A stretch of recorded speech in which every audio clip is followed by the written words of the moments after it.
घंटे तक जो भी कहूँगा उसको समझने और झेलने की कृपा करेंगे। अगर वीडियो ऑन होगा तो भैया जी थोड़ा सा हमें दर्शन मिलेंगे हाँ आपके। जी जी, मैं कर रहा हूँ। मैं इतने दर्शन लायक तो आदमी नहीं हूँ, फिर भी कर रहा हूँ। जी सभी को नमस्कार भैया। आ, मेरा बहुत बहुत ये जीवन का। आपको हाँ शुभकामनाएं, जी मंगल कामनाएं। जी। जी जी, धन्यवाद। मेरे जीवन की सफर से मैं एक बात आपसे कहना चाहता हूँ कि किस तरह से मैं जैविक कृषि या तो ऑर्गेनिक कृषि या तो जहर मुक्त कृषि जिसको हम कहते हैं उसके साथ मैं कैसे जुड़ा। मेरे दादाजी रसोइये थे, मेरे पिताजी भी रसोइये थे, और करीबन 1987 से मेरा आयुर्वेद के साथ सफर शुरू हुआ। गांव से करीबन काफी दूर, 10 किलोमीटर दूर मेरे पिताजी का एक बड़ा औषधालय था। उसी के वहां पर ठहरने की कुछ जगह भी थी, 10-12 मरीज वहां पर ठहर रहे थे, और पास में हमारा खेत भी था। तो खेतों से हम लोग जड़ी बूटियां और औषध और कुछ भोजन का पदार्थ तैयार करते थे। क्रॉप यानी कि जो हमारी फसलें होती है वो, और वहीं से ही वह गौ माता भी थी। और करीबन वो काम हमारा 2008 तक चला। मरीज वहां ठहरते थे, खाने पीने का प्रबंध रहते थे, महीने महीने 2-2 महीने तक वहां पर लोग रहते थे। अ, सन 2000 तक हमने काफी सारे मरीजों पर मतलब मिरेकली परिणाम हमने लिए, जिनमें आयुर्वेद था, योग था और नेचुरोपैथी, इन तीनों को जोड़कर वहां पर काम हुआ। 2000 के बाद काकी पिताजी बहुत बुजुर्ग थे। जब उनका 2012 में उनका स्वर्गवास हुआ तो वो 95 ईयर के थे। उन्होंने 2000 तक तो वो कमान संभाली, 2000 के बाद वो हॉस्पिटल की कमान मेरे हाथों में आई।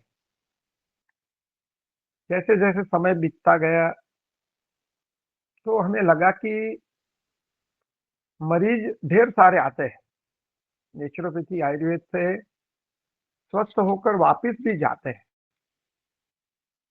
पर जैसे घर जाते हैं 2 महीना, 4 महीना, 1 साल, 2 साल के बाद वापिस वो पुनः रोग की प्राप्ति करके वापस आ जाते हैं।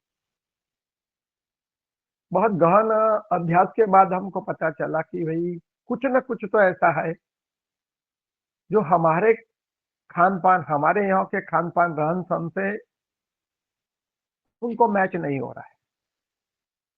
तब जाके भाई राजीव भैया से भी थोड़ी परिचय हुआ, स्वर्गीय राजीव दीक्षित जी से, और 2008 से हमको लगा कि जब तक हम भूमि को नहीं बदलेंगे,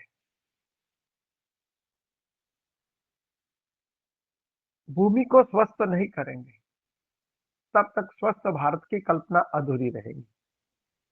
और 2008 से मैंने एक गुजरात में झुंबेश शुरू की,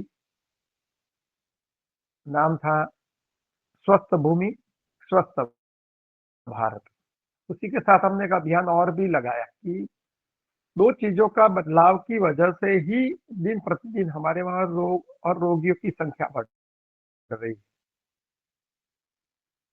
पहले आप भी, मैं जिस क्षेत्र में रहता हूँ ज्यादातर देहाती क्षेत्र था, अब तो थोड़ा कस्बा और शहर बन चुका है, और हमारे गुजरात के पिछड़े इलाकों में से एक था, काफी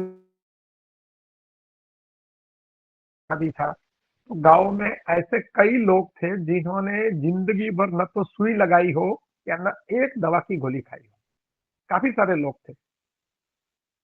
वो बदलाव धीरे धीरे इस मुकाम पे पहुंच गया कि बच्चा का जन्म भी हॉस्पिटल में हो रहा है और मृत्यु भी हॉस्पिटल में हो रही है। तो इन बदलाव का वजह ढूंढते ढूंढते हमें हमें लगा, मैं अपनी बात कर रहा हूँ कि हमारे खान पान में जो बदलाव आया है, हमारे रहन सहन में जो बदलाव आया है, वही इस रोगों के कारण है। तो 2008 से हमने ये मुहिम शुरू कर दी कि भाई भूमि को जब तक नहीं सुधारेंगे, हमारा अन्न जब तक बिगड़ा हुआ रहेगा, जैसा अन्न वैसा मन है,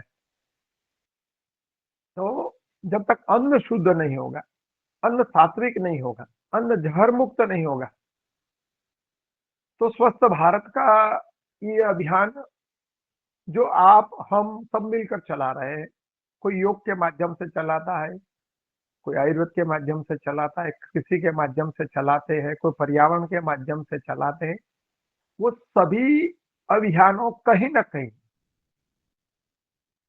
100% सफल नहीं हो पाएंगे। तो 2008 में हमने आयुर्वेद को थोड़ा कम कर दिया और फुल फ्लेज में पूरे गुजरात और भारत में घूमकर किसानों को ये समझाने लगे कि भाई भूमि को जहर मुक्त करो, अपने भोजन को जहर मुक्त करो। इसके साथ हमने एक दूसरा अभियान भी गुजरात में शुरू किया, वो था your food is your medicine और how to cook with Ayurveda. Ayurveda का और अपनी प्राचीन परंपरा से रसोइयों को कैसे बनाएंगे। मैं दोनों कॉन्सेप्ट आपके सामने क्लियर करता जा रहा हूं। मानो कि आप बाजार से अच्छे ऑर्गेनिक सब्जी ले आए, अच्छी से अच्छी ऑर्गेनिक, बहुत बड़ा मूल्य चुकाने के बाद, पर अगर उसका छोका गलत तरह से लगाया, उसको बनाने का तरीका अगर गलत है, उसको किस चीजों के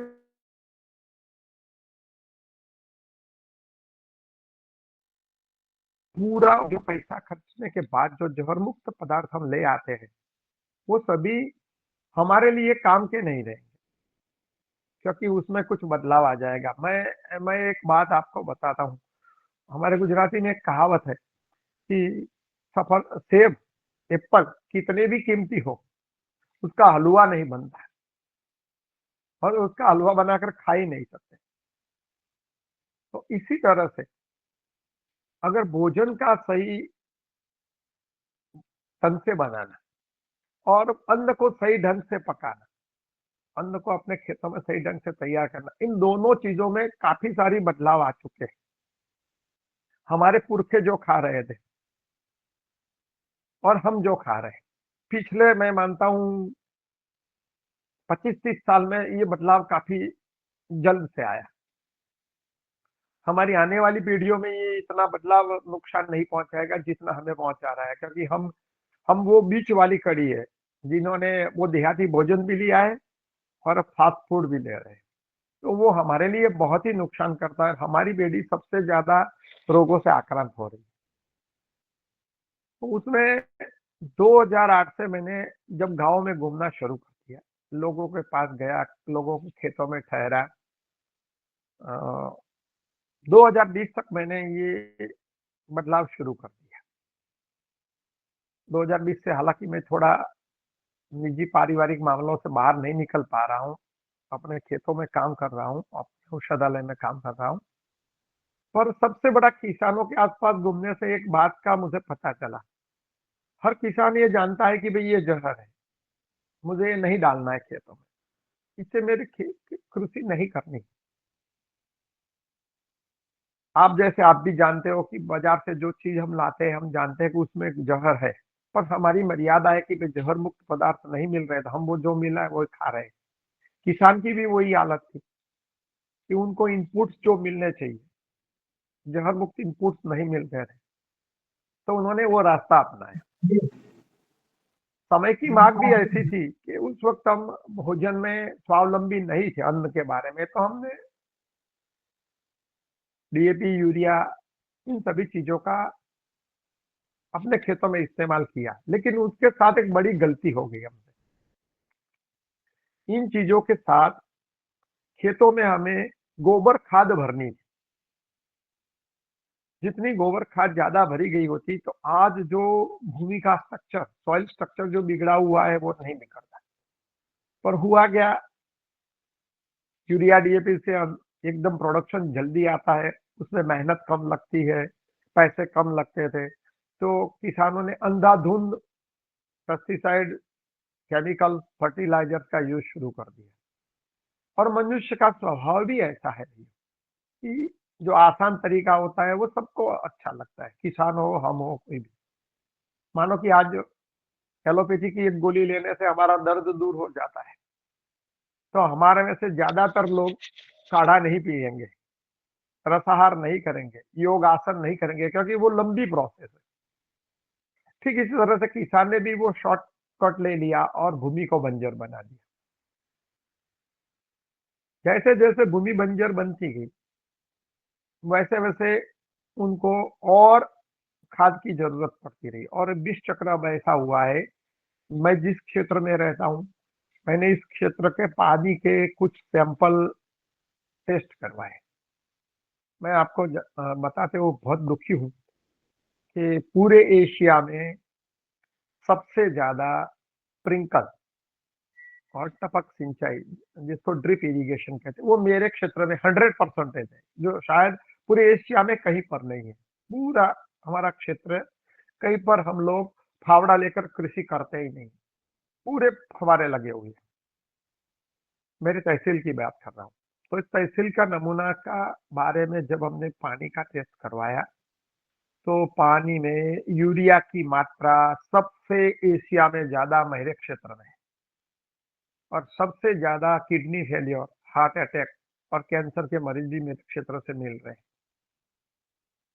तो इन सभी चीजों को जब हमारे सामने आया, खेतों में हम घूम रहे थे, किसानों से मिल रहे थे, तो किसानों की एक विडंबना थी। एक विडंबना ये थी कि कौन सी कृषि करें, हम किस कृषि करें, रासायनिक करें, पारंपरिक करें, सजीव करें, जैविक करें, जहर मुक्त करें, घाय आधारित करें, क्योंकि नाम इतने दिए गए हैं और सभी ने अपना अपना प्रमोशन, कृषि का नहीं, अपना प्रमोशन हो जाए, इसीलिए विधियों को इतना मतलब उलझन में रखा है किसान को कि सही क्या चीज है। जब एक मोटिवेशनल स्पीकर आता है कृषि में, तो कहता है, मैं कहता हूं इसी तरह से डालो, उत्पादन 2 गुना हो जाएगा। बड़ी दूसरा आएगा, नहीं नहीं ऐसा नहीं करना है, वो तो गलत है, ऑर्गेनिक खेती सही नहीं है, आप प्राकृतिक खेती कीजिए। प्राकृतिक वाले कहते हैं सजीव कीजिए, सजीव वाला कहता है ऑर्गेनिक कीजिए। सब अपने अपने ढोल नगारा पीट रहे हैं। तो किसान बड़ा भ्रमित है।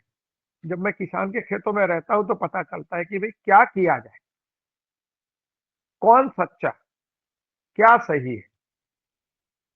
तो उनमें मिलाकर हमने एक थोड़ा सा कॉमन एजेंडा बनाया कि भाई कृषि में क्या करना चाहिए और किस कृषि को हम सही माने, किस पद्धति, किसी सोच को सही माननी चाहिए। तो बहुत अध्ययन के बाद हमने आयुर्वेद और हमारे वेदों तक आगे बढ़े, तो हमें पता चला कि वेदों में तो कृषि के बारे में बहुत कुछ लिखा गया है, बहुत कुछ लिखा गया है। ऋग्वेद में तो काफी सारे सूक्त भी है कृषि के बारे में, और एक मंत्र भी है, उसमें लिखा है अक्षमाजीव करके। उसमें कहा गया है कि भी कृषि इतना बड़ा जुआ है, दुनिया का सबसे बड़ा कोई जुआ और जुआरी है तो वो कृषक है। तो वहीं से हमको काफी सारे उल्लेख मिले, और हमारे जो अनुभव थे आयुर्वेद के, हमने खेतों में अप्लाई किए कि भाई ये कहाँ तक सफल हो सकते हैं। जब अगर ये मानव में सही है तो कृषि में भी सही होने चाहिए, और वेटरनरी यानी कि पशु विभाग में भी सही होने चाहिए। तो हमको तीनों को मिलाकर एक कॉमन एजेंडा बनाया, और उसमें हमने 4 चीजों को समावेश किया कि किस कृषि को श्रेष्ठ माना जाए। हमने बोला नाम मत दो, नाम कुछ भी रख लो, नाम में कोई रखा नहीं है। और कृषि में सबसे पहला है कृषक, यानी कि किसान। किसान सबसे पहला आता है। अगर किसान ही नहीं रहेगा तो कृषि नहीं रहेगी। तो हमने पहला स्टेज दिया किसान को कि समृद्ध किसान होना चाहिए। किसान जितना समृद्ध होगा, किसान के पास पैसा होगा, तो थोड़ा घाटा सहन करने के बाद भी ऑर्गेनिक खेती, जहर मुक्त खेती, विष मुक्त खेती, प्राकृतिक खेती या सजीव खेती कर पाएगा। अगर किसान ही थका है तो उसको लालच रहेगी बहुत पैसा कमाने की, तो वो रासायनिक खेती करेगा ही करेगा। तो सबसे पहला आता है कृषक, फिर आता है पर्यावरण। हमें ऐसी चीजों का चयन करना चाहिए जिससे पर्यावरण सही अर्थ में रहे। तो उसमें गाय भी आ जाती है, पशु पक्षी भी आ जाते हैं, कुछ मेड़ों के ऊपर लगे पेड़ भी आ जाते हैं। और उसी के अंतर्गत हमारे एक मित्र है विमल भैया, जिसको भगवान सिंह भी जानते हैं। विमल भैया और जगदीश भैया, उन दोनों ने एक और चीजों को शुरू किया था, वो था लाइफ फेंसिंग यानी संरक्षण बाड़। आपके खेतों के मेड़ पे या बाड़ पे किन किन पौधों को उगाना चाहिए और इसी से किसान की आय बढ़े, इसके बारे में भी कभी एक सेमिनार करेंगे। और इसके साथ गौ माता और सभी पशु पक्षियों की बात आती है, जो पर्यावरण में है, नदी है, पहाड़ है, जंगल है, सबको साथ लेकर चलना है और सबका संरक्षण हो जाए, ऐसी एक कृषि होनी चाहिए।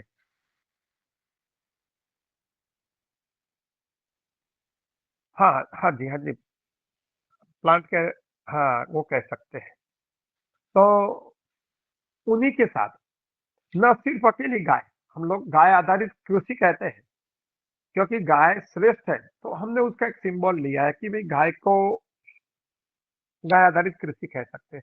न अकेली गाय, गाय के साथ हम हमारे साथ जो और मवेशी है, जैसे भैंस है, घोड़ा है, भेड़ है, बकरियां है, ऊंट है, सबके भी जो गोबर है, सबके गोबर सबके गोबर जितने मिल पाए उतने गोबर का अलग अलग टेस्ट करवाया, अलग अलग क्रॉप पर उसका प्रयोग करवाया और इन सभी का निष्कर्ष निकाला।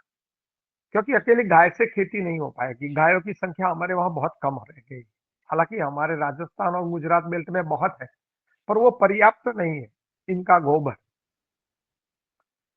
तो पर्यावरण के साथ तीसरा हमारा जो क्षेत्र था, कृषक, पर्यावरण, और तीसरा क्षेत्र था कृषि। कृषि मतलब खेती, खेती बाड़ी को किस आयाम से देखा जाए। जैसे लोग ज्यादातर क्या करते हैं, जो अच्छे पढ़े लिखे होते हैं डॉक्टर बनते हैं, कोई वकील बन जाता है, कोई और बन जाता है, और जो नहीं पढ़े हैं, जो नहीं पढ़े हैं, जिनके पास कोई स्किल नहीं है, वो सब कृषि में आते हैं। मतलब कृषि का सेक्टर ऐसा है कि जो कहीं नहीं चलेगा वो कृषि में चलेगा।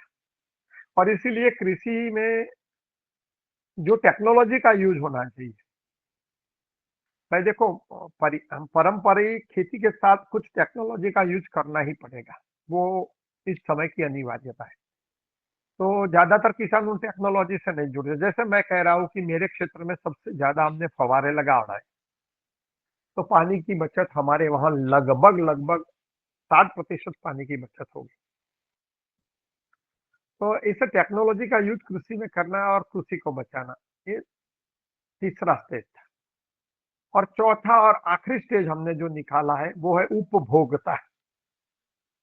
मतलब जो उस पर रहने वाले लोग हैं उनको विष मुक्त आहार मिलना चाहिए। और कहीं ना कहीं हम भी तो उपभोक्ता है, एक चीज मैं पकाता हूँ तो दूसरी चीज मैं कहीं से खरीदता हूँ, क्योंकि हर फसल मैं उगा नहीं सकता हूँ, दूसरा से वो फसल मुझे लेनी पड़ती है। तो उपभोक्ता को जो, वो सबसे ऊपर है। और उपभोक्ता जितने अच्छे होंगे, जितने प्रामाणिक होंगे, जितने भरोसा लायक होंगे, उतना ही ये प्राकृतिक खेती चलेगी।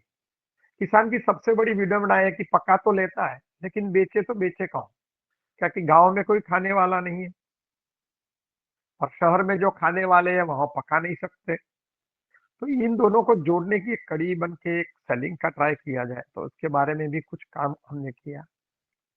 और सबसे बड़ा ये रहा कि उपभोक्ताओं का जो भरोसा है, उनका जो विश्वास है, वो जहर मुक्त खेती में रहना चाहिए। हम सभी आप सभी में भी कोई लोग मेरे जैसे होंगे कि कहते हैं कि भाई जहर मुक्त तो खाना है, पर मिलता कहाँ है। एक तरफ किसान कहता है मैं जहर मुक्त पकाऊ, बेचना कहाँ है।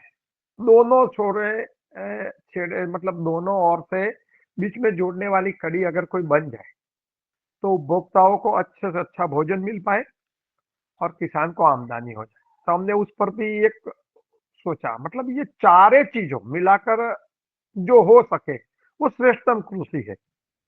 इन चारों चीजों का उसमें सम्मेलन होना चाहिए: कृषक, कृषि, पर्यावरण और उपभोक्ता।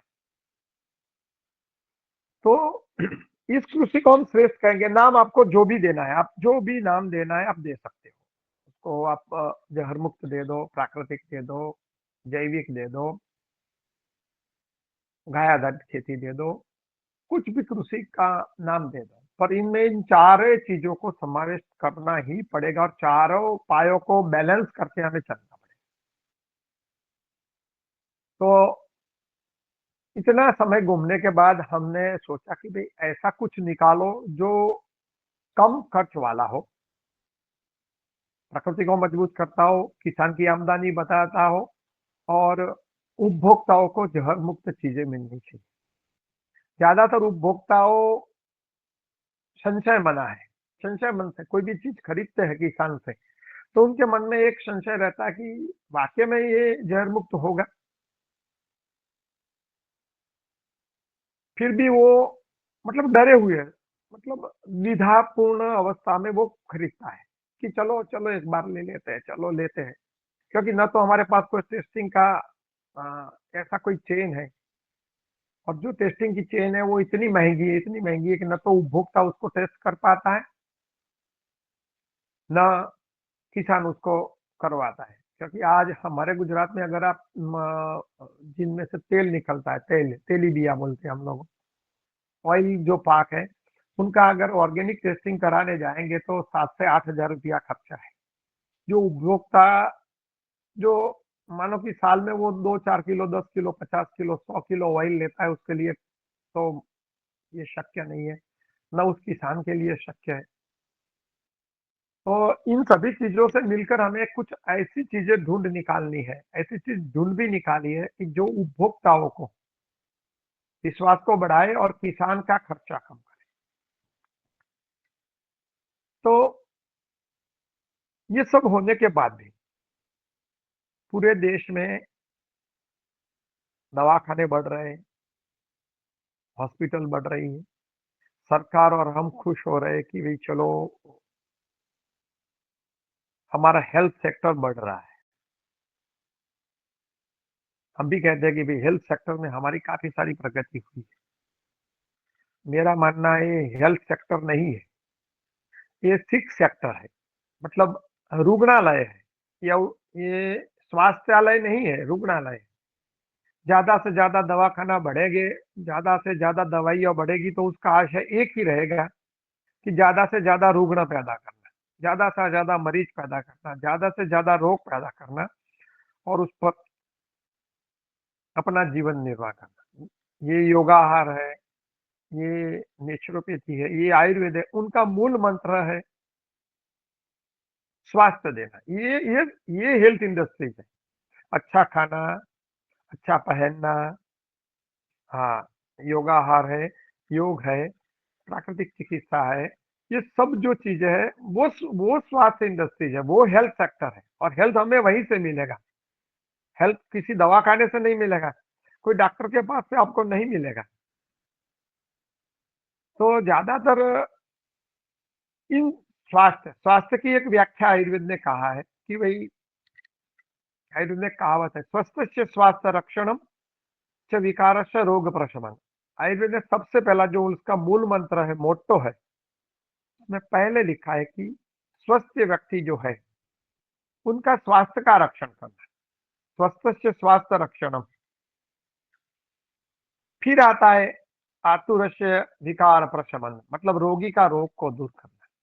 वैद्य का, स्वास्थ्य के जो चिकित्सक है, स्वास्थ्य से जितने भी लोग जुड़े हैं, हम और आप, उनका प्रधान कर्तव्य है कि समाज को स्वस्थ रखना, ताकि वो रुग्ण ही न हो सके। देखो आयुर्वेद ने जो मंत्र दिया, कोई चिकित्सा पद्धति आपको नहीं दे पाएगी।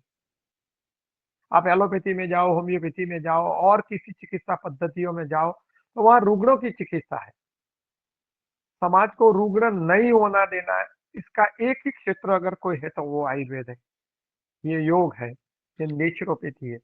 वो आपको बीमार पड़ने ही नहीं देते। तो ये हुई स्वास्थ्य इंडस्ट्री। तो हमें सबसे पहला हम सभी को मिलकर भारत को स्वस्थ अगर बनाना है, क्योंकि आज जितने महंगाई के दौर में सबसे ज्यादा लोग हैरान परेशान है तो बीमारियों से है। एक डर सा माहौल है। मैं उस फील्ड से जुड़ा हूं तो मुझे पता है कि थोड़ा सा बुखार आए और आदमी घबरा जाता है। डेंगू नहीं हो गया, मलेरिया नहीं होगा, फाल्सीफेरम नहीं होगा, कैंसर नहीं हो गया है, और डर के मारे वो इतना भागता है अस्पताल की ओर, और उसका डर हमारे फील्ड की आवक का साधन बन जाए। आपका जितना डर है हम उतना ज्यादा कमाते हैं, और दिन प्रतिदिन इतना डर को सोशल मीडिया से, मेडिकल माफियाओं से बढ़ाया जा रहा है, और आदमी इतना भयभीत है कि बदन में छोटा सा भी दर्द हो जाएगा तो वो सोचने लगता है रात भर की साला कैंसर तो नहीं हुआ होगा, ये तो नहीं हो गया होगा, फलाना ढीकना पूछना नहीं हुआ होगा। और इस डर की वजह से वो इतना मेडिकल टेस्ट करवाता है, उतनी डॉक्टरों की फाइल वो तैयार करवाता है, और पूरे के पूरा पैसा वहां पर जमा कराता है।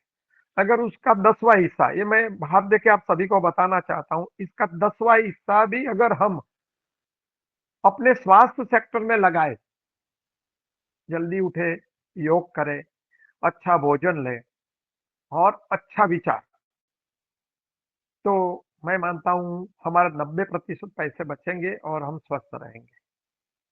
बीमार होना एक अभिशाप है, बड़ा अभिशाप है, समाज के लिए, परिवार के लिए और हमारे खुद के लिए। और इतनी भाग दौड़ भरी जिंदगी में आदमी 1-2 दिन भी बीमार रह जाए तो बहुत मुश्किल हो जाता है, क्योंकि धंधे में इतना स्ट्रेस है, नौकरी में इतना स्ट्रेस है, भाग दौड़ इतनी है, इनमें से 2-4 दिन निकालना बहुत मुश्किल है। आदमी इस तरह से मशीन बन चुका है, बड़े दुख की बात है, इस तरह का मशीन बन चुका है कि अपनी पत्नी, अपने माँ बाप, अपने पति, अपने बच्चों के ज्यादा बीमारी आ जाए तो वो इतना फंस जाता है कि इनकी सेवा करे या अपना धंधा या नौकरी करे, और उसी भी चक्र में वो और फंसाता जाता है। तो चिकित्सा भी इतनी महंगी हो चुकी है कि अगर अब बड़ी बीमारी आ जाए तो अच्छे अच्छे बलों को वो धूल चटा देती है, आर्थिक रूप से और शारीरिक और मानसिक। तो इन सब से छूटने का एक ही रास्ता है, हमारी भूमि, हमारे अन्न, हमारे आहार और हमारे मनोविचार, इन तीनों को विष मुक्त रखा जाए। दो तो बिगड़े हुए थे पिछले कुछ समय से, मुझे दुख के साथ कहना पड़ता है, हमारा मस्तिष्क यानी कि हमारा मनोविचार भी फॉइल हो रहा है। कि मनोविचार का जो पर्यावरण है वो भी बहुत दूषित हो रहा है। सोशल मीडिया उसमें काफी सारा रोल कर रहा है। इस सोशल मीडिया से हम और आप जुड़ रहे हैं, वो सही, मतलब उसका अच्छा उपयोग भी है, पर इससे ज्यादा दुष्प्रचार हो रहा है हमारे मस्तिष्क को बिगाड़ने का। तामसी और राजसी विचारों इतने फैलाए जाते हैं, और इस विचारों को फैलाने में मैं आपको एक बात बताऊं, उसमें हमारे खाद, हमारा रहन सहन सब भी शामिल है, और इसी की वजह से हम लोग तामसी और राजसी विचारों को तुरंत एक्सेप्ट कर लेते हैं, बल्कि सात्विक विचार कम होते जा रहे हैं। अगर आपके विचार जितने सात्विक होंगे आप कम बीमार रहोगे, बीमार होने के बाद कम दवाइयों से आप ठीक हो पाओगे। ऐसा नहीं है कि आप अच्छे खाओगे, ऑर्गेनिक खाओगे या तो जहर मुक्त खाओगे, योग करोगे और अच्छे मनोविचार रखोगे तो बीमार नहीं हो पाओगे। ऐसा नहीं है, ऐसा कोई आयुर्वेद भी गारंटी नहीं देता है, पर आयुर्वेद एक गारंटी देता है। अगर आपने सही भोजन किया है, अगर आपने सही तरीके के नीति नियमों का पालन किया है, आपका सत्व बल बहुत ऊंचा है, तो होगा क्या कि आप या तो बीमारी के भोग नहीं बनोगे, या तो बनने के बाद बहुत ही कम दवाइयों से बहुत ही कम समय में आप स्वस्थ हो पाओगे। वो सबसे बढ़िया है। कोरोना काल में आपने देखा होगा, हमने भी देखा है कि घर के सभी मेंबरों को कोरोना नहीं हुआ। एक को हुआ, दूसरे को नहीं हुआ, दूसरे को हुआ तो तीसरे को नहीं हुआ। बस उसका वजह ये आयुर्वेद का मूल मंत्र आपको वहां पर उसका कारण बता देता है कि ये जो स्वस्थ है, जो आदमी अपने स्वस्थ की व्याख्या भी है, जिनके दोष समदोष समाग्नि करके एक श्लोक है कि जिनके दोष सम है, जिसका अग्नि सही है, जिसका मल धातु क्रियाएं सब सम्यक रूप से काम कर रहे हैं, और एक शब्द उसने कहा है आत्मा इंद्रिय प्रसन्ना, जिनका आत्मा और इंद्रिय सभी प्रसन्न है, तो आप स्वस्थ रहोगे। तो ये चीज भी जरूरी है कि इंद्रियों को स्वस्थ रखना, आत्मा को स्वस्थ रखना। स्वस्थ की ये पूरी व्याख्या है ना कि फिजिकल आप ठीक होगे तो ठीक रह पाओगे। दिन भर आप अच्छा भोजन लेते हो, अच्छा व्यायाम करते हो, लेकिन आपका दिमाग का जो विचार है, दिमाग की जो परिस्थितियां है, वो अगर सही नहीं रहेगी, मनोविचार सात्व वाले नहीं होंगे, तो भी आप बीमार हो जाओगे। तो कृषि को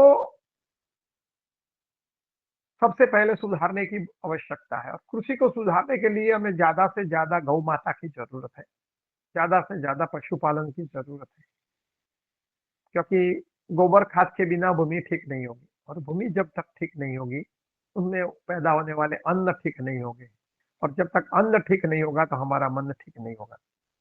तो कृषि को सुधारने के लिए क्या किया जाए, तो हमने उसमें भी 4 स्टेज बनाए, जो कि आयुर्वेद से ही लिए है। उसमें सबसे पहला स्टेज है क्षेत्र। क्षेत्र, भूमि को कैसे सुधारा जाए। दूसरा स्टेज है अंबु, यानी कि जल। और तीसरा स्टेज है ऋतु। और चौथा स्टेज है बीज। समझ लो ये चारे चीज जो है वो पशुओं में भी काम, मतलब वेटरनरी में हम लगाते हैं, अप्लाई करते हैं, कृषि में अप्लाई हो सकती है, और हमारे में भी हो सकती है। सबसे पहला क्षेत्र। क्षेत्र, अंबु, ऋतु और बीज।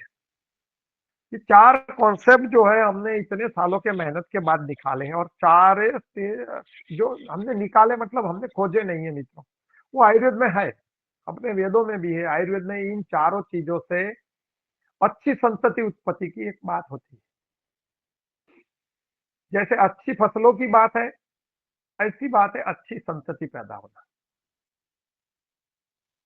सिर्फ अच्छी फसलें पैदा होने से देश में स्वस्थ नहीं हो पाएंगे, क्योंकि अच्छी संतति भी पैदा होनी चाहिए।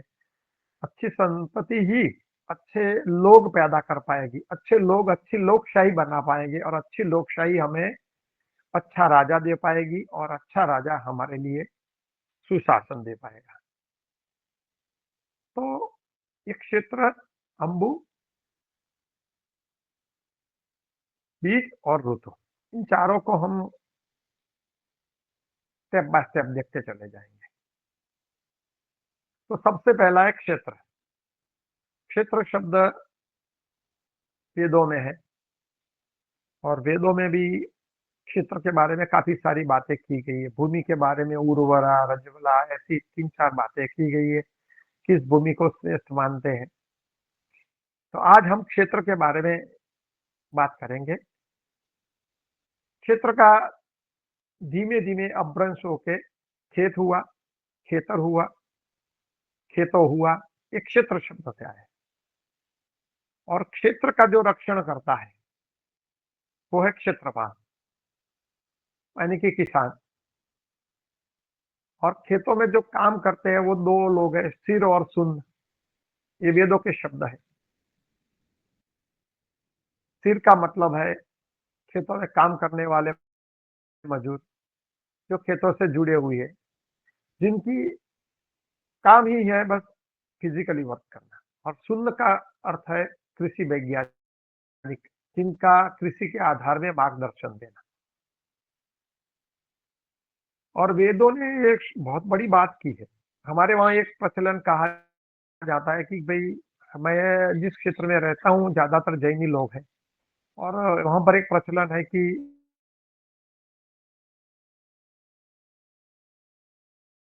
कितने जीवों को मारना पड़ता है, कितने जीवों को काटना पड़ता है, तब जाके कृषि होती है। सामने हमारे वेद ये कहते हैं कि दुनिया का सबसे पवित्र जो कोई व्यवसाय है, श्रेष्ठ व्यवसाय है, तो वो है कृषि। क्रू धातु से कृषि की उत्पत्ति हुई है, क्रू धातु से। और कृष से होता है किसी चीज को पैदा करना या तो भूमि से खींच के तैयार करना, और क्रुश से कृषि हुआ और कृषि से कृषक हुआ। तो ये जो क्षेत्र शब्द है बहुत बड़ा, बहुत बड़ा आयाम में एक क्षेत्र शब्द माना गया है। जैसे किसान एक फसल बोता है, समय होने पर उसको अच्छा खाद पानी देता है और उनमें से खरपतवार को निकालता है, आसपास के दूसरे जो दुष्ट जीव है उससे उसका रक्षण करता है, और बाद में वही किसान उस फसल को काट लेता है और उसे बेच देता है और दूसरी फसल बोता है, तीसरी फसल बोती है। ऐसे कालानुक्रम में कम होता रहता है, पानी देता है, कभी उसके पानी का स्तर घट जाता है तो कम सिंचाई देता है, कभी धूप ज्यादा रहती है, कभी ठंड ज्यादा पड़ती है। ये हुआ क्षेत्र की बात। तो वेदों ने कहा पूरा ब्रह्मांड एक क्षेत्र है, पूरा ब्रह्मांड एक क्षेत्र है, और ब्रह्मांड का जो अधिनायक है जिसको हम ईश्वर बोलते हैं वो कृषक है। मतलब ब्रह्मांड का सर्वश्रेष्ठ कोई कृषक है तो वो है ईश्वर। और वो पूरे ब्रह्मांड में हमारे पृथ्वी जैसे अलग अलग क्षेत्र है, हम पृथ्वी का क्षेत्र ब्रह्मा ईश्वर का एक क्षेत्र मान लीजिए, एक खेत मान लीजिए, वो अलग अलग क्रॉप उगाता है। पहले उसने डायनासोर का क्रॉप उगाया और समय होने पर उस फसल को काट लिया, फिर कोई और जीव को पैदा किया, फसल होने पर उसको भी काट लिया, फिर हमारी बारी है, उसने हमें उगाया है, हमको पानी दे रहा है, हमको धूप दे रहा है, हमको खाद दे रहा है, हमारे बीच जो खरपतवार है उसको नाश कर रहा है। जिस दिन उसको लगेगा कि हमारी फसल भी अब तैयार हो चुकी है, अब रहने के लायक नहीं है, तो हमें भी काट लेगा और कोई नई फसल पैदा कर लेगा। तो जो स्थान ब्रह्मांड में ईश्वर का है वही स्थान पृथ्वी पर कृषक का है। वेद ये कहता है, मैं नहीं कहता भैया, कि ईश्वर के बाद अगर कोई है दूसरा इस ब्रह्मांड में, इसलिए कृषक को अन्नदाता माना गया है। और अन्नदाता की एक फर्ज है कि वो जहरदाता नहीं बने, अन्नदाता ही बन रहे। तो वो कृषक जो है वो अपने खेतों में इस तरह से करता है, ईश्वर उसी तरह से करता है। और तीसरा जो क्षेत्र है वो है हमारा शरीर का। हमारा शरीर भी अलग अलग क्षेत्रों से बना है। आत्मा उसका अधिनायक है, मतलब वो किसान है। और जैसे एक योगी योग करता है, योगी का जो योग है वो भी आयुर्वेद ने वहां पर इस क्षेत्र से जोड़ा है, उसके लिए योग एक क्षेत्र है। और योगी जो है वो अधिनायक है, और योग करके कुछ हासिल कर लेता है, कुछ क्रॉप प्राप्त कर लेता है, तो वो योगी है। एक हम है जो हमारे शरीर में अलग अलग प्रकार की फसलें होती रहती है, और अलग अलग फसलों को हम अलग अलग चीज देते रहते हैं, और शरीर के खरपतवारों को नाश करते हैं, अच्छी चीजों को बनाते हैं। तो ये क्षेत्र हमारा शरीर है, और आत्मा जो है कृषक है। मतलब क्षेत्र इतनी बड़ी व्याख्या है जो ईश्वर से लेके हमारे शरीर तक पहुंची हुई। और सभी जगह पे जो ईश्वर का कर्म है वो कृषि का कर्म है, वो योगी का कर्म है, और हमारा कर्म है। मतलब हमसे लेके ईश्वर तक एक ही कर्म है, पिंडे सो ब्रह्मांडे। तो ईश्वर जिस तरह से वर्ताव करता है उसी तरह से हमें हमारे देह के लिए जो वर्ताव करना है उसी का नाम है आयुर्वेद। आयुर्वेद कोई अलग चीज नहीं है। हमारे ऋषि मुनियों ने ईश्वर से जो प्रेरणा मिली, किस तरह से वो ब्रह्मांड का पालन पोषण करता है, उसी प्रेरणा से हमारे शरीर के लिए क्या जरूरी है क्या नहीं जरूरी है, उसके लिए जो चीज बनाई है वही आयुर्वेद। तो क्षेत्र हमारे लिए शरीर भी है, अपने खेत भी है, और पूरी पृथ्वी और ब्रह्मांड भी है। मतलब इसमें से किसी एक चीज को आप बिगाड़ोगे तो पूरा ब्रह्मांड पर उसकी असर आएगी। अभी अभी मैंने एक फिल्म देखी थी जिसका नाम था बटरफ्लाई इफेक्ट। बटरफ्लाई इफेक्ट, और वो सोचने समझने वाली बात है। जो हमारे वेद सोचते हैं, देखो देखो हमारी बातें अभी साइंस भी स्वीकार करने लगा है। बटरफ्लाई इफेक्ट आप कभी पढ़ लेना, वहां पर ऐसा माना गया कि कहीं अमेरिका के दूर सुदूर विस्तार में किसी ने, तितली है, पतंगिया जिसको तितली बोलते हैं, बटरफ्लाई, उसको मारा। आपके बेटे ने, आपका पोता वहां पर रहता है, उसने वहीं पर वो तितली की पंख काट दिया, उसको मारा। तो आप जिस क्षेत्र में रहते हैं वहां पर भूचाल आ जाएगा।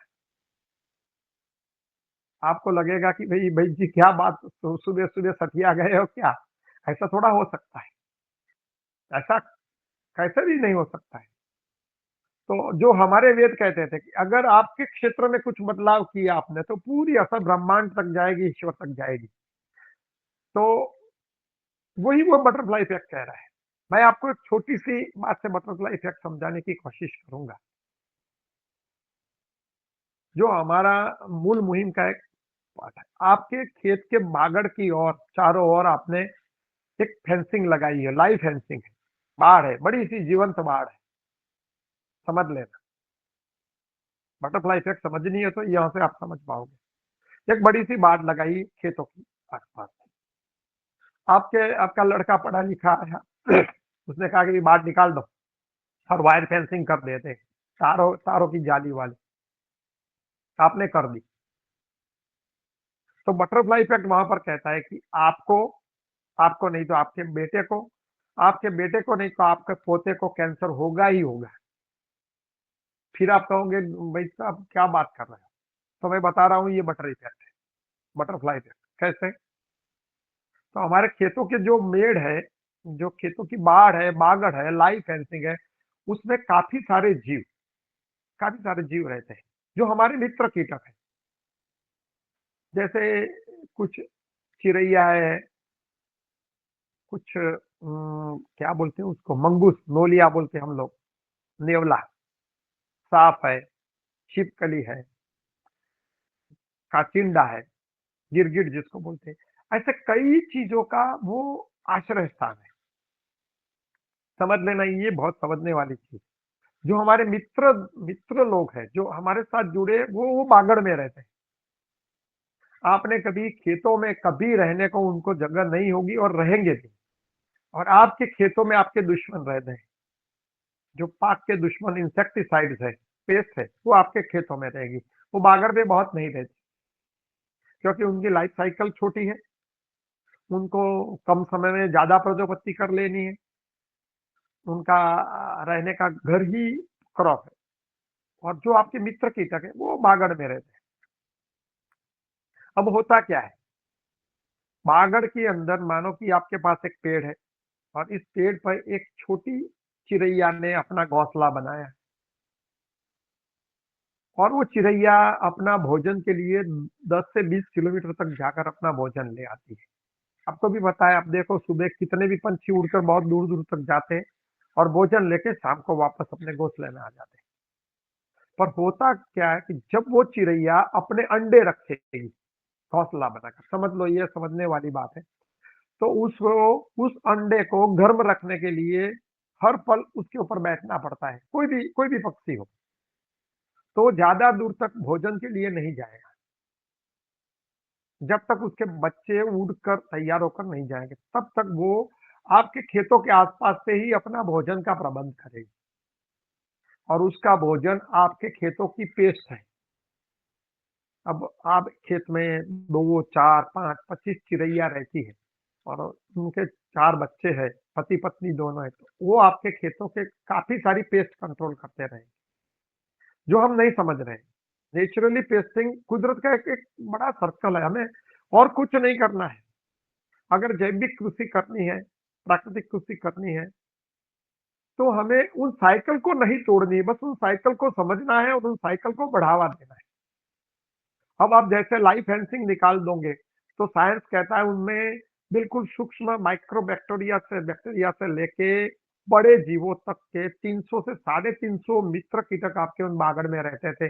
आपने एक ही दिन में उसको निकाल दिया, उसका पूरा जो साइकिल था, पिरामिड था, एक ही दिन में आप निकाल दे रहे हैं। जिसको बनाने में कुदरत को लाखों साल लगे हैं, करोड़ों साल लगे हैं, वो साइकिल आपने मिटा दी। अब आपके खेतों की जो पेस्ट है, उन पर कंट्रोल करने वाला कोई नहीं रहा, तो आपको करना क्या पड़ेगा? उस पेस्ट को कृत्रिम तरह से कंट्रोल करना पड़ेगा। तो आप पहले पेस्टिसाइड यूज करोगे। जब आप पेस्टिसाइड यूज कर रहे हैं, जो काम आपके मित्र कीटक कर रहे थे वो आप कर रहे हैं, तो पेस्ट सबसे पहले आपके शरीर में जाएगी। आपके शरीर में नहीं जाएगी तो आपका बेटा उस खेत में है, उसके शरीर में जाएगी। बेटा नहीं है तो उस खेत में पोता जा रहा है, तो पोते के शरीर में जाएगी। तो ये पेस्ट आपको तीनों को कैंसर करेगी ही करेगी, ये 100% है। तो ये हुई बटरफ्लाई इफेक्ट। आपने ये बागड़ निकाली, आपको पता नहीं है कि बागड़ के निकालने से क्या होगा, पर जैसे आपने खेतों के मेड़ से बागड़ निकाल दी, आपने कैंसर को बुला लिया। ठीक, बस हम रोग कभी आते नहीं है मित्र, रोग को हम बुलावा देते हैं। खेती में भी ये होता है, शरीर में भी ये होता है, खेतों में भी रोग कोई नहीं आता है, हम उसको बुलावा देते हैं। और आप कहेंगे ऐसा कैसा होगा, कोई किसी को रोग थोड़ा अच्छा लगेगा, कोई थोड़ा बुलावा देगा। तो हम रोगों को बुलावा देते हैं, जैसे बागड़ निकाली, कैंसर को बुलावा दे दिया। मैं एक चीज और भी बताता हूँ, कृषि के बारे में बोलता हूँ। बोलोगे कृषि में हम कैसे रोगों को आमंत्रित करते हैं? तो आपके कृषि से जो लोग जुड़े हुए हैं उनसे बात मैं एक और चीज कहना चाहता हूँ। जिस दिन आपने यूरिया डाली खेतों में, ज्यादा यूरिया डालोगे, दूसरे तीसरे और चौथे दिन के दिन पेस्ट बढ़ जाएगी। ये 100% हमने नोट किया है। जैसे जैसे पोषक तत्व ज्यादा दिए जाते हैं, पेस्ट बढ़ती है। आप कहोगे ये तो बहुत आश्चर्य की बात है। तो उसमें होता क्या है, आप खेतों में फर्टिलाइजर डाल रहे हैं, पोषक तत्व डाल रहे हैं, तो शरीर मतलब पौधों का गुणधर्म है, उसके जड़ों का, वो सबको उठा लेगा और पौधों में भेज देगा। पौधों के पास अब इतना न्यूट्रिशन आ गया है, बहुत बड़ा न्यूट्रिशन आ गया है, उनके जरूरत के हिसाब से बहुत ज्यादा है। तो वो क्या करेंगे, जितना जरूरी उतना रखेंगे, जितना स्टॉक हो पाएगा उतना स्टॉक कर पाएंगे, बाकी का क्या करेंगे? जैसे आपने आपने 100 ग्राम बादाम खा ली, मान लीजिए आपके शरीर को 5 ग्राम बादाम की जरूरत है, तो 5 ग्राम को काम में लगा देगा। फिर वो सोचेगा कि फिर बादाम मिले ना मिले, चलो 50 ग्राम बादाम को कहीं स्टोर करके किसी और रूप में, लिपिड या तो चर्बी के रूप में वो रख लेगा। बाकी की बादाम का क्या होगा? तो वो मल मूत्र से बाहर निकल जाएगी। ठीक पौधों में यही होता है। आपने जैसे यूरिया डाला, यूरिया पौधों में चला गया, उसको लगा कि अब ये जहर है, हमारे स्टोरेज से भी अधिक है, तो वो अपने टोमेटो है, पत्तों के जो सूक्ष्म पर्ण रंध्र है, उनमें से वो उसको बाहर निकालता है, क्योंकि उसको बचना है। वो जरूरी नहीं है, वो मल है, और मल को निकालना जरूरी है हर आदमी के लिए, हर पौधे के लिए, हर सजीव के लिए। मल निष्कासन होना चाहिए, अच्छी तरह से मल निष्कासन नहीं होगा तो आदमी टॉक्सिक हो जाता है। तो जैसे उसकी सुगंध हवा में फैलेगी, तो पेस्ट को पता चलता है कि चलो कहीं पर भोजन बन रहा है, अच्छा भोजन की सुगंध आ रही है। एक बात बताऊं, आपके पास अगर बहुत कम पैसे हैं, आपके लड़के लड़की कॉलेज में पढ़ रहे हैं, तो आप उनको पॉकेट मनी, जेब खर्च के लिए 100 रुपया 200 रुपया देते होंगे, ज्यादा से ज्यादा। तो वो क्या करते हैं, उसमें से अपने मित्रों को चाय पानी खिलाते, नाश्ता कराएंगे, ज्यादा से ज्यादा उनके पास भी कुछ नहीं बचेगा।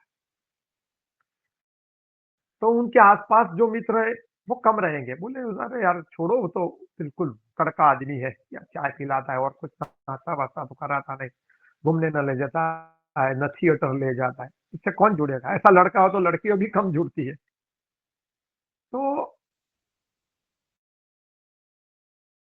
हाथ मार लिया, कहीं जमीन बेच ली, और आपके पास बहुत पैसे आ गए, बहुत पैसे, तो आप क्या करोगे? बच्चों को थोड़ा और पैसा दोगे, लो 2000 रुपया 5000 रुपया।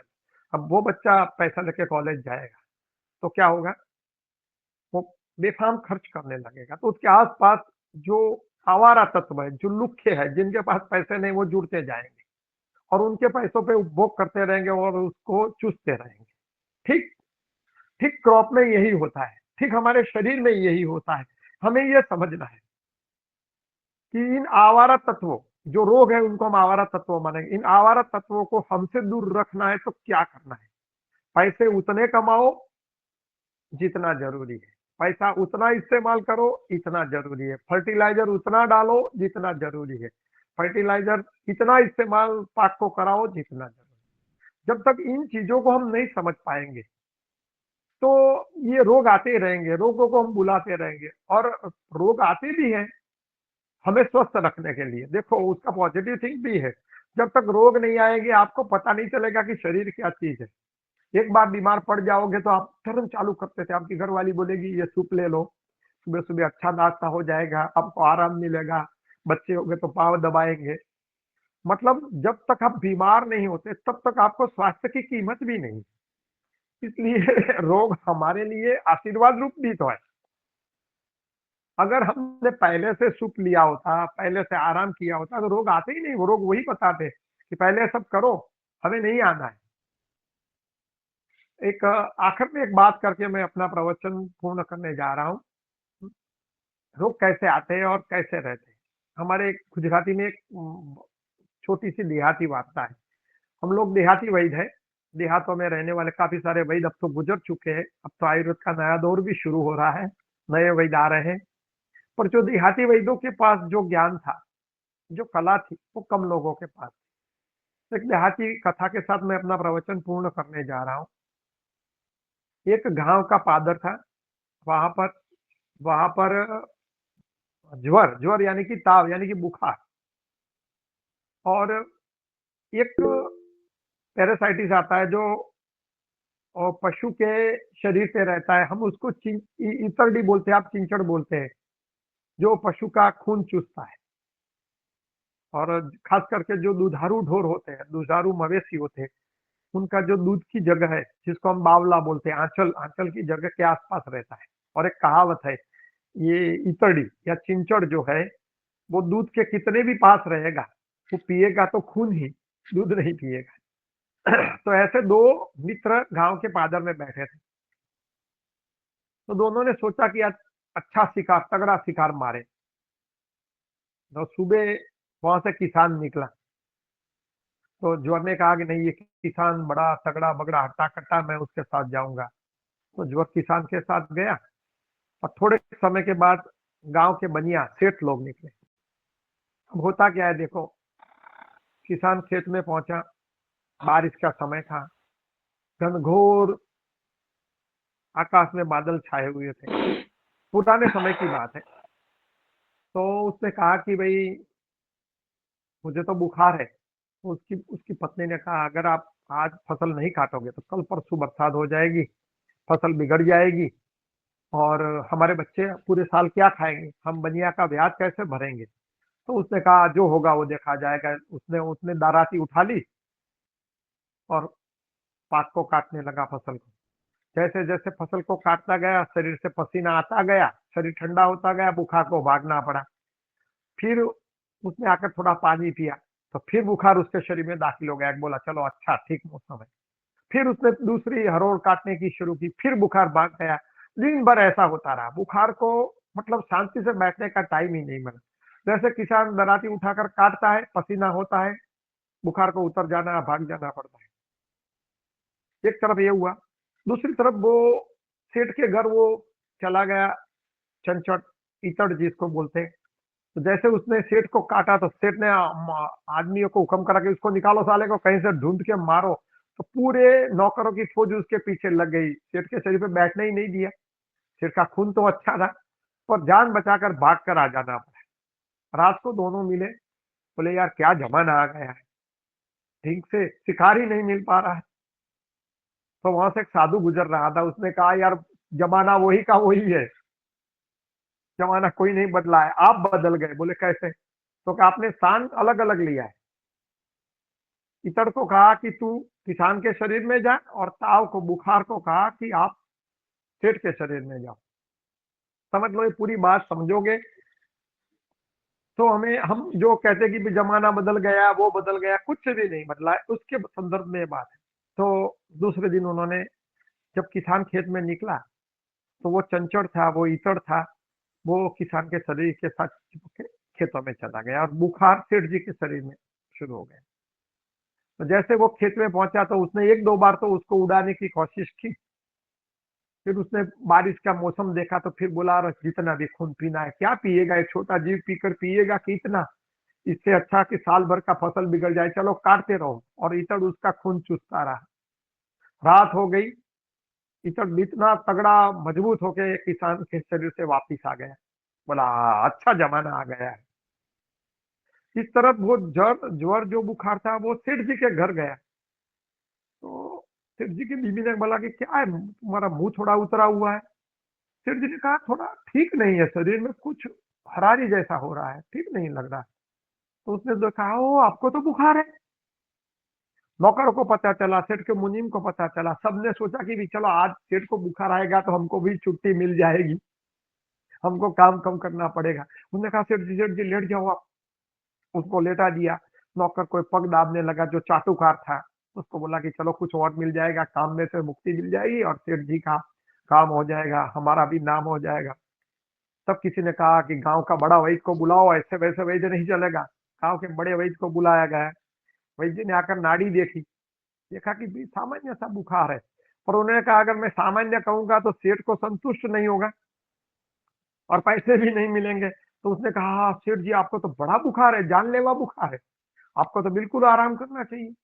आराम करो 4-5 दिन, मैं बड़ी दवाई, भारी दवाई बेचता हूँ, ये जान का जोखम है, आप ये दवाई ले लो।"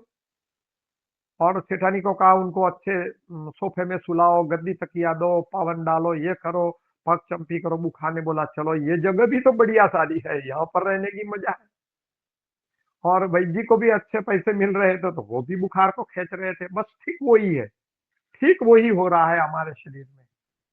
ताकि एक श्लोक है, यति थी याचक ज्वर एवं ऋण, जिसको हम देवा बोलते हैं, द्वारे तू दंडयत, दरवाजे पे उसको दंड देना चाहिए। दरवाजे पर अगर उसको हमने दंड नहीं दिया तो हमारे घर में घुस जाएंगे और हमारे घर को पूरा बिगाड़ देंगे। समय हो गया है, काफी सारा क्षेत्र तक हम पहुंचे हैं, क्षेत्र में भी काफी सारे बातें हैं, कभी समय मिलेगा तो हम। हाँ जी, जी आदरणीय सभी जीतू को, भाई पटेल जी, आप जी मैं सभी को प्रणाम करता हूँ, वंदन करता हूँ। और कभी बोलने में मेरी थोड़ी गुजराती भाषा आ गई और समझने में दिक्कत हुई है तो मैं क्षमा पाता हूँ। और उनमें से मैं ये नहीं कहता हूँ कि मैंने जो कहा वो सत्य है, मैं ये नहीं कह रहा हूँ, मैंने अपने अनुभव रखे आपके सामने। सत्य जो आपको लगेगा वही है, आप उसका स्वीकार करें और उस सत्य के मार्ग पे धीरे धीरे आगे बढ़े। और सर्व सुखी नो भवंतु। इसके साथ सबको नमस्कार, जय हिंद, जय जवान, जय किसान। जी जी आदरणीय जीतू भाई जी, आपने आज हमारे इस योगाहार मंच पर आकर आपने जो कृषि में, आयुर्वेद में जो जन जागृति लाने का काम किया है और आपके जो अनुभव थे आज हमने हमारे साथ साझा किए, आपका मैं बहुत मनपूर्वक धन्यवाद, क्योंकि समय बहुत हो गया है और अभी हमारा 8 बजे तक ही समय रहता है। तो मैं आगे सबसे पहले आदरणीय रमेश चंद्र मेहरा जी भाई साहब का हैंड राइज है, एक दो हैंड राइज ले लेते हैं। जी आदरणीय मेहरा जी भाई साहब। जी ओम, सदन को हाँ नमन। ओम।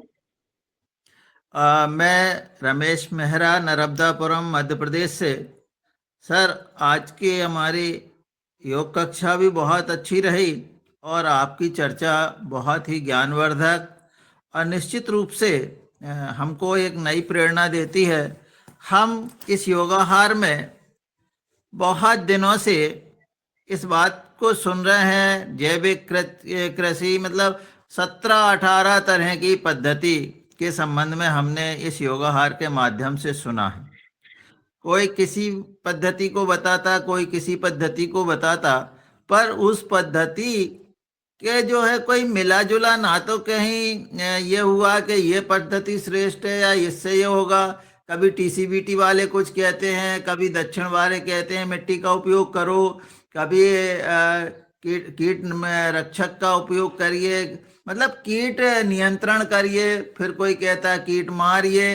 इस तरह से बहुत सारी चीज़ें हमने इसमें सुनी है, पर आपने जो आज हमको कुछ चीजें बताई है कि जो अनुभव के आधार पर अभी आप क्षेत्र तक गए हैं, मेरा आपसे विनम्र अनुरोध है कि जो आपने इसके उत्पादन पर जो चर्चा की है उस पर भी हमें और समय दें, जिससे हम जान सकें कि कौन सी पद्धति किस तरह से हमारे खेत को अच्छा करेगी, हमारे स्वास्थ्य को अच्छा करेगी। जियो। जी जी, मैं एक बात बताऊं आपको रमेश भैया, बहुत अच्छा बात आपने की। लेकिन हर क्षेत्र की, जैसे हर शरीर की अपनी चॉइस होती है। एक माँ के दो बेटे एक नहीं हो सकते। एक माँ के दो बेटे, किसी को बैगन से गैस होता है, किसी को करेले से गैस होता है। इस तरह हर क्षेत्र की अपनी भूमि है और हर भूमि का अपना एक स्वभाव है। किसान दूसरों से सीखने की बजाय अपने भूमि से सीखे, क्योंकि उसकी भूमि ही उसके लिए प्रयोगशाला है, ज्ञान की जगह है और लाइब्रेरी है। तो हर चीज, अच्छी अच्छी चीजों को स्वीकार कर अपने भूमि में अप्लाई करके जो अच्छी चीज है उसको आगे बढ़ाना है, बस। वही अच्छी खेती है और श्रेष्ठ खेती है। जी जियो सर, जियो। जी जी जी, धन्यवाद। और मैं आगे आदरणीय दिनेश से चंद्र सेमवाल भाई साहब से निवेदन करती हूँ। जी आदरणीय दिनेश भैया। जी आदरणीय दीदी जी, सादर प्रणाम। आज के मुख्य वक्ता जी ने नई दृष्टि दी है खेती की, क्षेत्र की। और जैसे आदरणीय मेहरा जी ने कहा है, मुझ में भी, हालांकि मेरे विचार जो हैं वो हैं, लेकिन जो नई बात मैं देख रहा हूँ, तब जब हम चर्चा कर रहे हैं कई दिनों से और कई जगह पे, कई मंचों पर ये बात आ रही है, कुल मिलाकर अपने भोजन को सुरक्षित करने की बात है। लेकिन चर्चाओं में ये आता है कि जब हम अपने भोजन को सुरक्षित नहीं कर पा रहे हैं, और भोजन जो कि हमारे सुख का कारण है, हमारे स्वास्थ्य का कारण है, वो हमारे दुख का कारण और रोग का कारण बन जाता है, तो तब चर्चाओं में आता है कि नहीं, मार्केटिंग के लिए मार्केट में उतारो भोजन को, और ये जो जैविक हम कर रहे हैं, प्राकृतिक कर रहे हैं, जो भी नाम दिया, मार्केट के लिए करो। लेकिन आज की चर्चा से कहीं ना कहीं ये बात भी सिद्ध होती है, सामने आती है, कि जब हम अपने लिए शुद्ध और विषमुक्त भोजन उत्पन्न नहीं कर पा रहे हैं, तो मार्केटिंग के लिए कितनी सत्यता के साथ और कितनी सुरक्षा के साथ हम जो भोजन तैयार करेंगे वो देंगे। ठीक उसी तरह से, जिस तरह से आदरणीय आपके व्याख्यान में आया है कि जब हम क्षेत्र की बात करते हैं और वेदों की बात करते हैं, तो जब हम कहते हैं कि सुनम न फला वी कृषन्तु भूमि, सुनम किनासा अभियंतु वाहे, सुनम पर्जन्यो मधुना पयोभि, सुना सीरा सुनमस्य धत्तम। कि हल के नीचे लगी हुई जो छोटी सी लोहे की रॉड है, जो फाले हैं, वो खेत को जी इस तरह से जोते हैं कि किसान लोग बैलों के पीछे पीछे आराम से जाएं। और तब प्रार्थना होती है कि हे वायु, हे सूर्यदेव, आप अच्छा, हमें हाँ जो अन्न आपको दे रहे हैं, जो प्रसाद आपको दे रहे हैं, जो भाव दे रहे हैं, उससे प्रसन्न होकर के हमारी धरती को आप सींचें, और जो फल, जो अन्न हम उत्पन्न कर रहे हैं, उन्हें औषधियों से श्रेष्ठ कर दें। लेकिन वहीं जब हम ने गाय और बैलों को और हल को छोड़ करके हमने तो ट्रैक्टर और महा ट्रैक्टर, भीम का ट्रैक्टर अपने खेतों में छोड़ दिए हैं, वो भी अब तो बिना मनुष्य वाले ट्रैक्टर भी चल रहे हैं। तो वो जो आपने कहा है कि जो खेतों के चारों तरफ फेंसिंग लोहे की हो रही है, तो हमने तो पूरे खेती फेंसिंग का कर दिया है। तब लगता है कि हमने तो जो रोगाणु का और रोगों का पूरा रथ खेत में बहा दिया है। तब आपकी आज की विवेचना से लगता है कि हमने जो नहीं करना था, हम वो करने जा रहे हैं, और भी बुद्धि लगा रहे हैं कि हम किस तरह से इस रथ को दौड़ाएं, ताकि ज्यादा से ज्यादा हमारी भूमि और ज्यादा से ज्यादा मनुष्य बीमार हो जाएं। हम कहाँ जा रहे हैं, ये बहुत बड़ा प्रश्न आपने रखा है। धन्यवाद, प्रणाम। जी जी जी जी धन्यवाद जी जी जी आदरणीय, आदरणीय। सही बात कहा आपने। और वेदों का आपने काफी सारा सूक्तों का भी उल्लेख किया। दिल गार्डन गार्डन हो गया भैया। और कोई प्रश्न?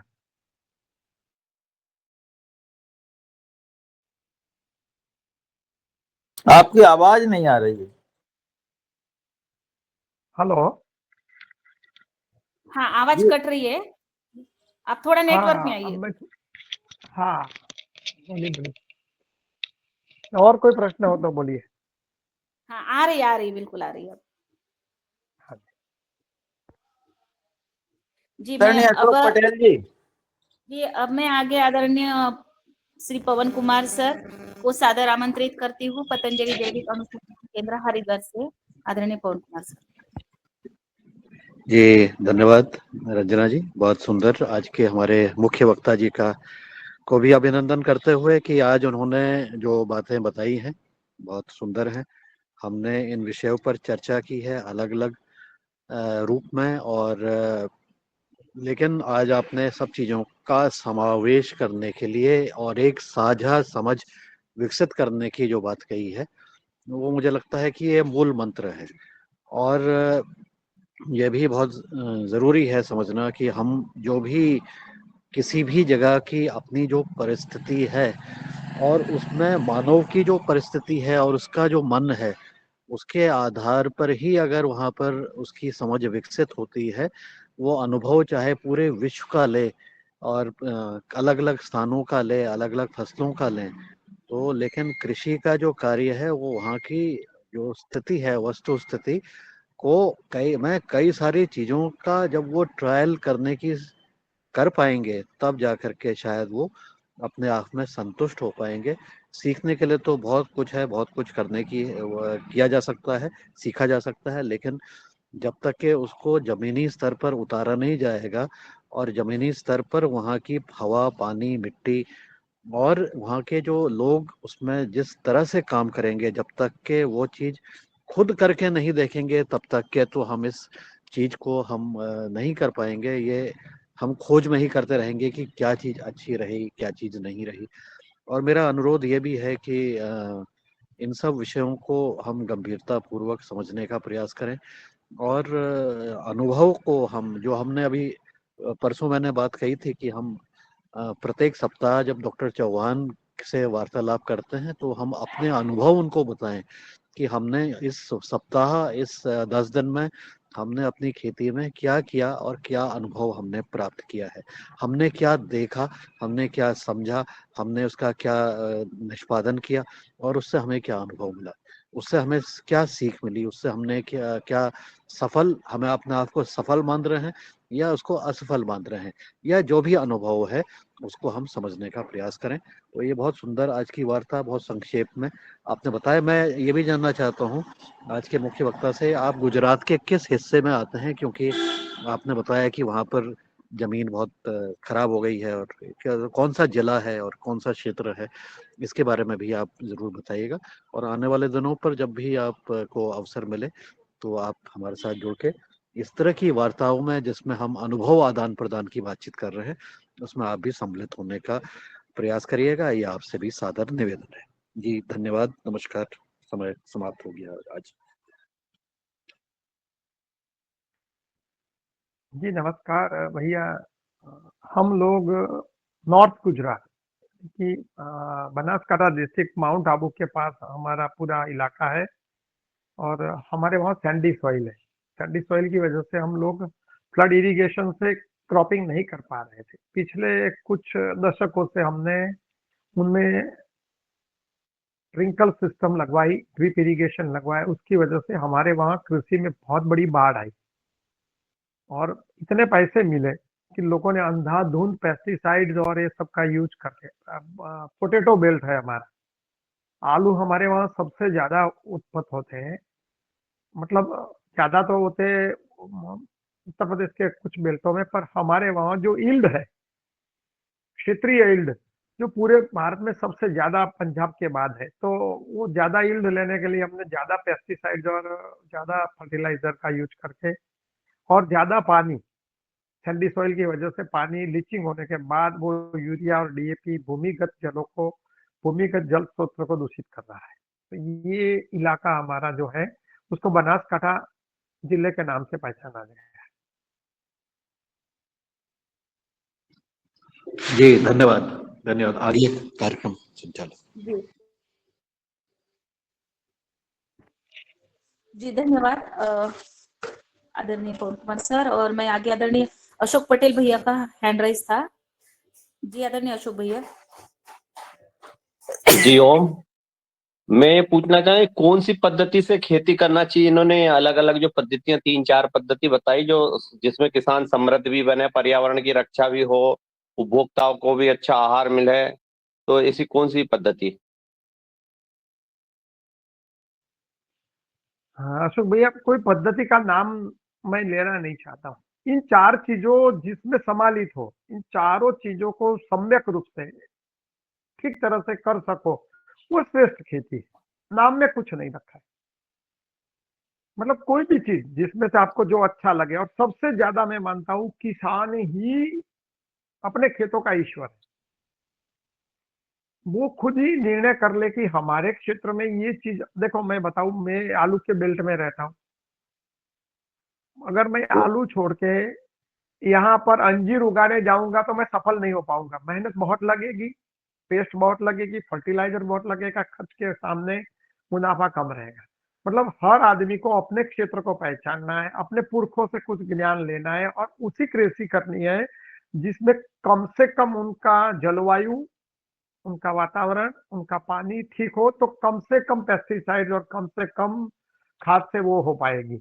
हम लोग आज क्या करते हैं, नई नई खेती के नाम पे नए नए प्रयोग करते रहते हैं और नई नई चीजों को ले आते हैं। मैं इसके बारे में एक थोड़ा सा बात बताऊं।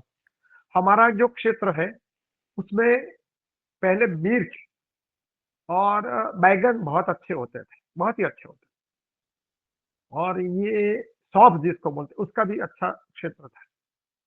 हम लोगों ने नासिक से अनार के पौधे मंगाए और अनार बोना शुरू कर दिया।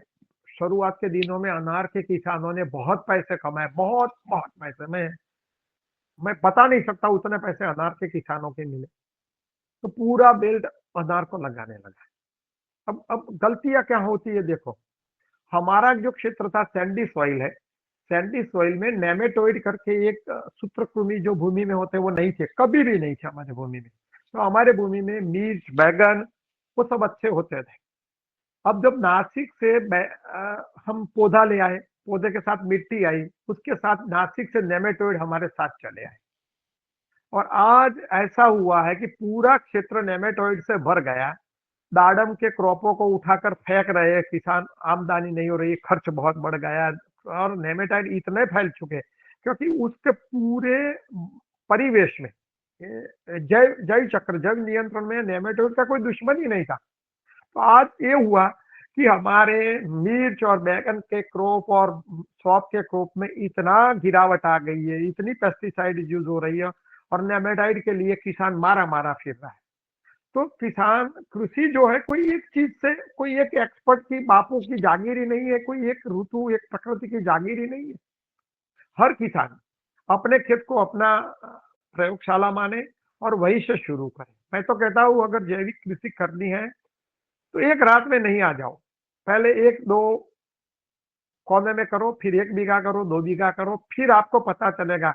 आपको आपका ज्ञान आपका खेत ही दे पाएगा, न मैं दे पाऊंगा, न कोई कृषि दे पाएगा, न कोई गुरु दे पाएगा, न टीसीडीसी वाला दे पाएगा, न पालेकर दे पाएंगे। आपको आपके खेत को ही गुरु बनाना है और आपके ज्ञान को वही जोतना है। हम तो आपको मार्गदर्शन दे सकते हैं, अंगुली निर्देश दे सकते हैं, बाकी जो करना है वो आप ही को करना है।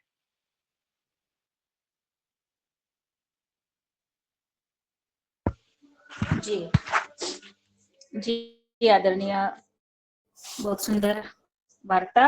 और अभी समय तो हमारा हो चुका है।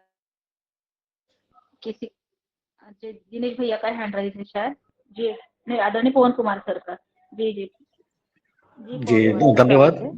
मैं अभी वार्तालाप सुन रहा था, बहुत सही बात है कि मैं अपनी परिस्थिति के अनुसार जो भी स्थिति है उसमें उसके भगवान वहीं आप ही हैं, और उसी के आधार पर, अनुभव के आधार पर ही खेती की जाएगी तो उचित है। इसके बारे में पूर्व में भी कई वक्ताओं ने इस बारे में अनुभव बताए हैं। मैं ये बताना चाह रहा था कि आपके गुजरात में ही एक साथी अभी कुछ दिन पहले यहाँ पर आए थे हमारे योगहार में। उन्होंने नेमाटोड के ऊपर जो समस्या हो रही है और केमिकल तरीके से जो नेमाटोड कर रहे हैं, उसका विकल्प उन्होंने कोई जैविक तरीके से कुछ ढूंढा। आप चाहेंगे तो मैं आपको उनका नंबर, मेहुल जी का नंबर मैं आपको उपलब्ध करा दूंगा। वो गांधीनगर में रह रहे हैं शायद, और पॉली हाउस की जो उनका कार्य था उसमें नेमाटोड की जो समस्या थे उससे वो काफी जूझ रहे थे। तो उनका एक विकल्प, उन्होंने एक जैविक सस्ता विकल्प की बात उन्होंने कुछ दिन पहले बताई थी। आप संपर्क करके, मैं नंबर रंजना जी से नंबर मिल जाएगा आपको। जी धन्यवाद। जी जी धन्यवाद सर। और अभी किसी का कोई हैंड राइज नहीं है तो मैंने आदरणीय हमारे आज के मुख्य वक्ता जी की यूट्यूब की लिंक भी हमारे चैट बॉक्स में मैंने डाल दी है। आपको उनका वीडियो भी मैं अभी थोड़ी देर में सेंड करूंगी ग्रुप में, और आपको उनकी पूरी जानकारी मिलेगी। अब मैं आदरणीय हमारे भगवान भैया से निवेदन करती हूँ आज के हमारे इस कार्यक्रम को आप समापन की तरफ लेके, और हमारे आज के मुख्य वक्ता जी का आभार भी करा दे और सबका आभार कराने का, समापन करने का कष्ट करे। आदरणीय भगवान भैया। जी, सदन को सादर नमन। आज के हमारे मुख्य वक्ता श्री जीतू भाई दादा को सादर नमन वंदन। उन्होंने हमारे अनुरोध को स्वीकार किया। श्री दादा का मैं एक छोटा सा परिचय देना चाह रहा हूँ। आदरणीय दादा को महामहिम राज्यपाल गुजरात द्वारा 2 बार पुरस्कार से नवाजा गया है, जो जीवंती औषधि के संवर्धन एवं संरक्षण के ऊपर कार्य करने पर पुरस्कृत किया गया। और जीतू दादा जब पेप्सिको ने कुछ किसानों पर जब अपना कोर्ट में कोई केस दायर किया था, उस टाइम पे दादा ने उन पूर्ण तन मन धन से उन किसानों का भी सहयोग किया और उनको अपने जाल से निकाला पेप्सिको के। और दादा का नेचुरोपैथी, आयुर्वेद एवं कृषि में बहुत ही अच्छा गहरा अनुभव है। और सोम का उनकी विनिर्माण इकाई भी है, आयुर्वेदिक दवाइयों की सोम भी डिस्टिलेशन यूनिट भी उन्होंने स्थापित कर रखा है। और विभिन्न राष्ट्रीय मंचों पर अपने उद्बोधन भी उन्होंने दिए हैं। ऐसे दादा को सादर नमन, आभार, धन्यवाद।